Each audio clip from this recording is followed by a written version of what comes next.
Joey Ryan and Matt Morgan versus Chavo Guerrero and Hernandez. This is TNA Genesis, everybody.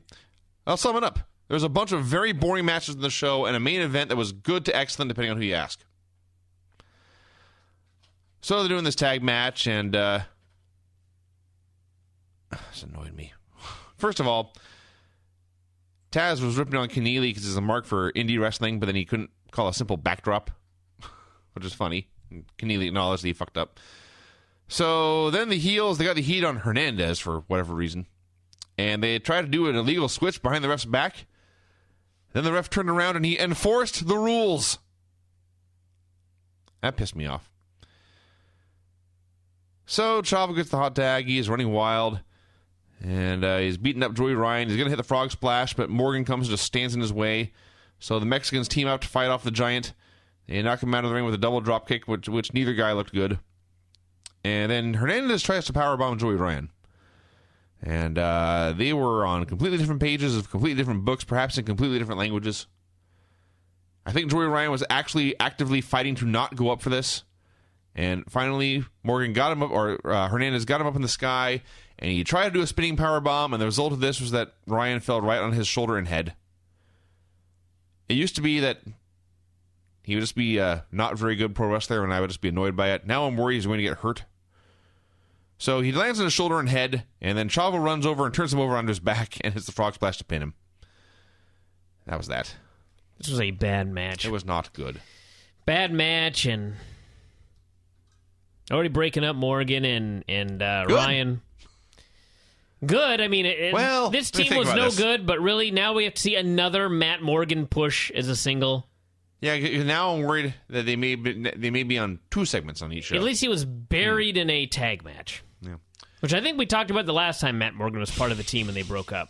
Yeah, it was him and Crimson. And before that was him and Hernandez. That's right. By the way, Todd... a depressing treadmill. This Todd Keneally. Mm-hmm. I like Keneally. Keneally, whatever his name is. He is a detriment to this show. I gave him the benefit of the doubt on day one.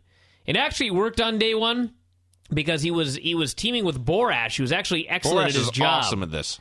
Then they got rid of Borash. Yes. And they just left Todd there with Taz, who he clearly annoys, and Mike Tenay, who is just kind of lost in the shuffle with Todd calling all the action. Yeah. I mean, it's if you're going to add a third man to the booth, like if you've got Cole and Lawler and you add Ross, great. You've got Tenay and Taz, and you add Todd Keneally, or whatever his name is. This is not a positive. It's a negative. So, this change needs to be remedied. I'm afraid Todd Keneally needs to, I don't know. The best guy they have is Borash, and they don't use him. He's busy doing many other things. Well, have him stop doing those things. Find somebody else to do that. Put him on commentary. Speaking of Borash, he interviewed Anderson. They can have Christy do backstage interviews. Actually, she's the announcer now. Like, why isn't Borash on commentary and Todd Keneally can ask 10 questions? That would be better. I have no idea what Mr. Anderson was talking about in this interview. He dodged questions about the Aces and Eights, and I gathered he was wrestling Joe on this show. That's about all I got out of it. I hated this. Joe wrestled Mr. Anderson. They wrestled. Joe hit his knee in the steps. Anderson worked over his knee like he was Arn Anderson. He's not. And Joe, oh, by the way, Mr. Anderson, I think we've talked about him now for years, established the point. We are not fans of his. His dropkick is much better than Joey Ryan's. Actually, I thought Mr. Anderson's interview was ungodly bad. Mm-hmm. And then he went out and had a good match. It was fine. Joe was about to hit the muscle buster when Mighty Knox appeared in the aisle with a hammer. This distracted Joe, and Anderson hit the mic check for the win. This was a longer Impact match. I thought it was pretty good. I thought they both worked very hard. And believe me, I was fixing to hate it because of that Anderson interview. Borash interviewed Kenny King. He vowed to pull Christian York's dreads out if that's what it took to win. There were other voices in the background we could hear. I don't know if it was the announcer's mics or what. He said RVD was soft. He was no longer the man who used to kick Sabu in the face and beat up Jerry Lynn, and he was going to beat them both tonight and win the X title. I thought this was a great promo. I was like, this is how it's done. He didn't waste any time, made his points, sounded confident, got himself over. This was awesome. And he wrestled Christian York. It's one of those matches where they do a lot of moves, and if you edit it and you just took the exact same match and just cut it up into clips and put them in any order, it would have been like the exact same match. This went back and forth forever. Crowd was cheering for Kenny King because they did hardly anything to make him look like a heel. And then eventually he pulled York down by the hair, which was a heel move. He tried the Lamaha straw cradle, but York turned it into a roll-up of his own, and he won. So King was pissed off, and he jumped up and he hit a very safe burning hammer.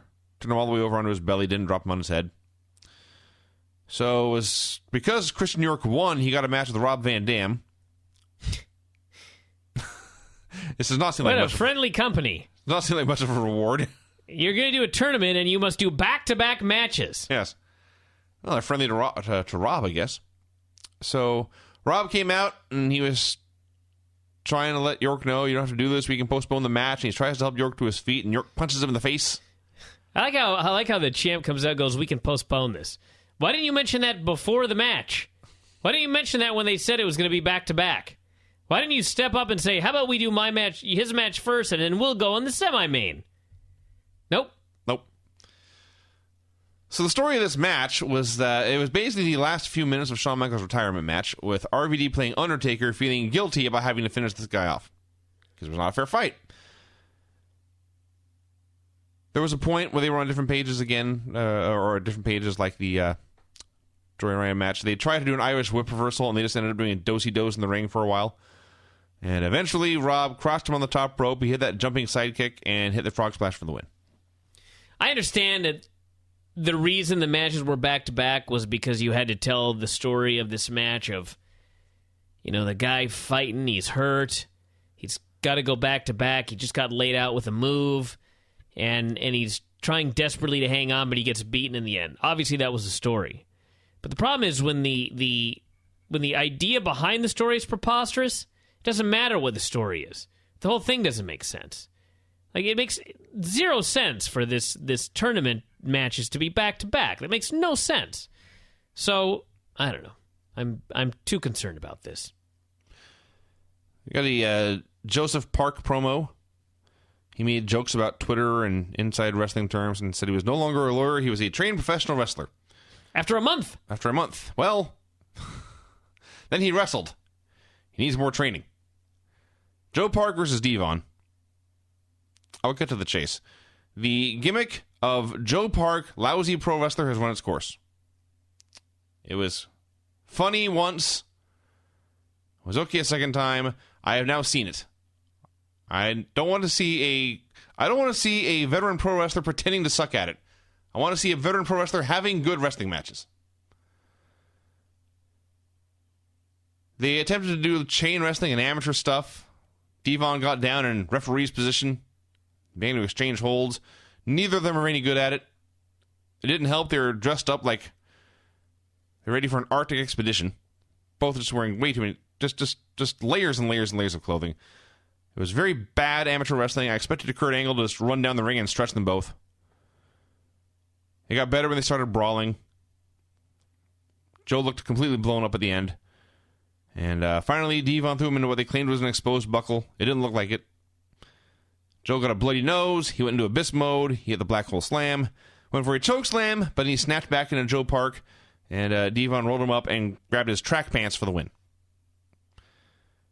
The other amazing thing about this, and it took me a while for this to sink in, the Aces and Eights won a match. Astounding. Yeah, because the guy who's been training for 1 month went into a stupor. Yes. In the middle of winning. This is what it took for them to win. I thought this match was a lot of fun. This was not the first Joe Park match with Bully Ray where he was actually pretending to be a guy who did not know how to wrestle at all. Now he's a guy who's got a month of training. So he can kind of run the ropes. He can kind of do some wrestling. He can do some bad arm drags. He can kind of do some stuff. So there is progression to this story. So presumably the next time he's got a match, he'll be even better and better and better. And I presume at some point he will be a perfectly competent, perhaps even good pro wrestler. But this was not the guy who can't wrestle anymore. He evolved his character somewhat. You would rather see Abyss falling in thumbtacks for the 9,000th time? Well, there's that. Borash interviewed Aries. He said the main event was an elimination match, so he and Rude would work together to eliminate Jeff Hardy and then settle things amongst themselves. We had the Knockouts Gauntlet match. Started with Gail Kim and Brooke Tessmacher. Gail won in like 2 minutes with the Eat Defeat. Taz called this a big win. It was the first match in a gauntlet. It was not a big win. ODB came out. Gail went charging up the ramp to get her, collided with her enormous fake breasts, and fell down.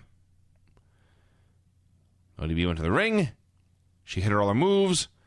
When she was out of moves, Gail yanked her off the ropes and pinned her while grabbing what Taz called the bloomers. This led to Gail versus Mickie James.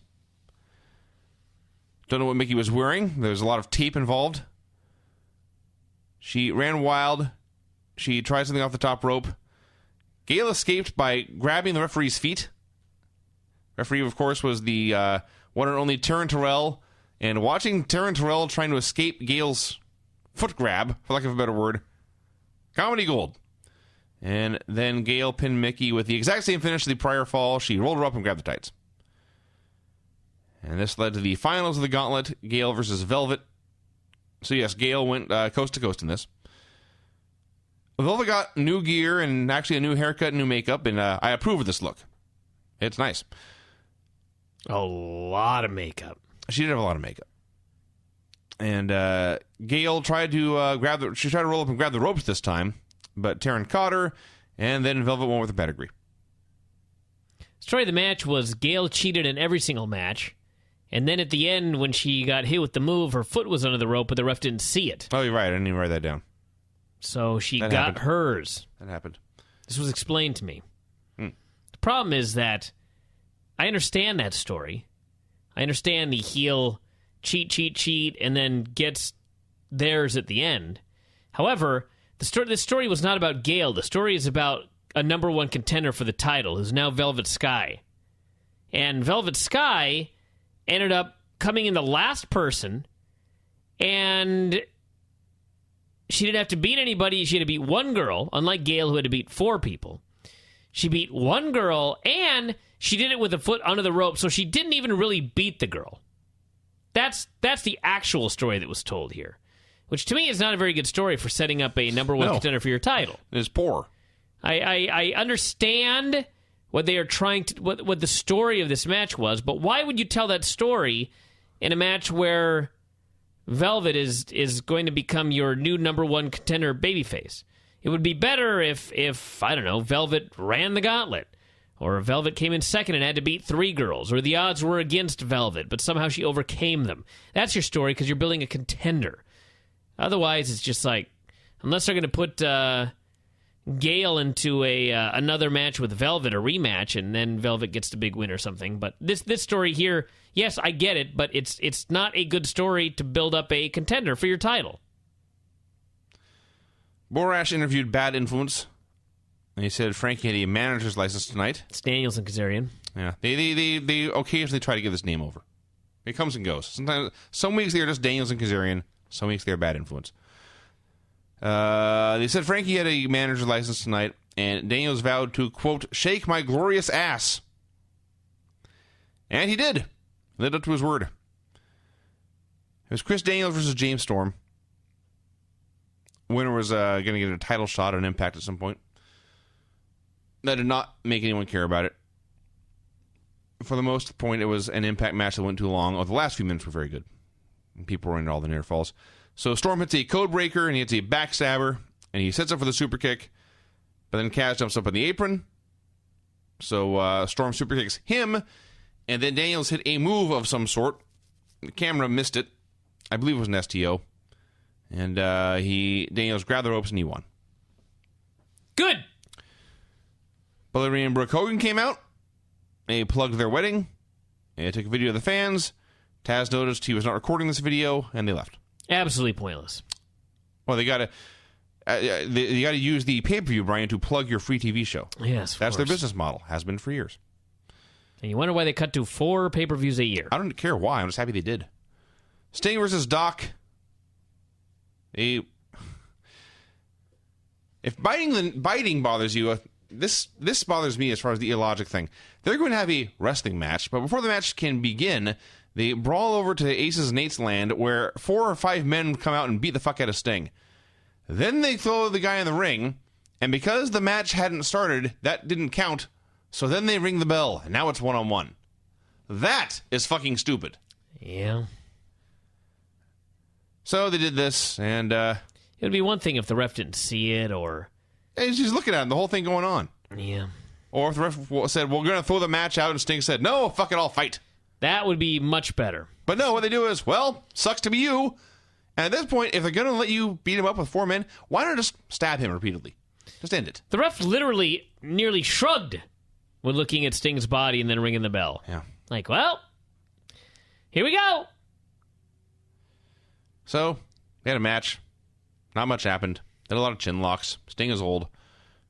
And then he made his comeback. He hit the Stinger Splash, and he hit the Death Drop, and he won. Yep. The Aces and Eights win streak ended at 1 match. Way to go, Aces and Eights. It's more and more astonishing with each passing day that Eric Bischoff got Goldberg over. Or did anything successful at all. Ever, yes. How did you book the NWO? It's impossible. Probably because he had a bunch of guys that refused to lose. That helped, yes. So a bunch of the guys came out. They're going to beat up Sting, but Bully Ray came out with his chain and chased them off. Borash interviewed Rude. He flat out said, Aries and I are going to work together to eliminate Jeff. We deserve to be world champions, and he doesn't. And then we had the main event, and they told the story they were going to tell, and they did it. There was 2 bad guys, and because it was elimination rules, they were free to work together as long as they wanted to eliminate Jeff and then fight each other, and that's what they did. And Jeff did a crazy dive onto Bobby Roode's back early in the match. But eventually they cut him off, and they were working him over, and there was the can you top this element they did on the Impact Tag match. There's also the element of Rude was giving orders, and this started to piss Aries off as they went on. And then when Rude hit a superplex and Hardy kicked out, this pissed Aries off. He started yelling at Rude. Same thing happened when Aries hit his brainbuster and Hardy kicked out. He just could not comprehend this. And finally, Rude was fed up. He ordered Aries to go to the top rope and, quote, hit the thing. He held Hardy for the 450 splash, but when Aries came off, Rude yanked Hardy out of the way. He tried to pin Aries. They fought for a while. They traded submissions, and finally, Aries hit a backslide. And as he hit this move, Hardy, who had disappeared, he reappeared, jumped on top, and they did a double pin on Rude to eliminate him. So now it's 1-on-1. It did not go long. Hardy hit a twist of fate through the ropes onto the apron. Aries bumped in the middle of the ring, and Hardy hit the senton for the win. Mm-hmm. Thank God there was a good match in the show. Very good match. They did exactly what they said they were going to do. They worked great. Rude and Aries are awesome. Great heels. Jeff Hardy, a great babyface. Literally, you could not go wrong. Except you had to watch a boring pay-per-view first. Yeah, I cannot say, because it was the only good thing on the show, I cannot say it justified the show.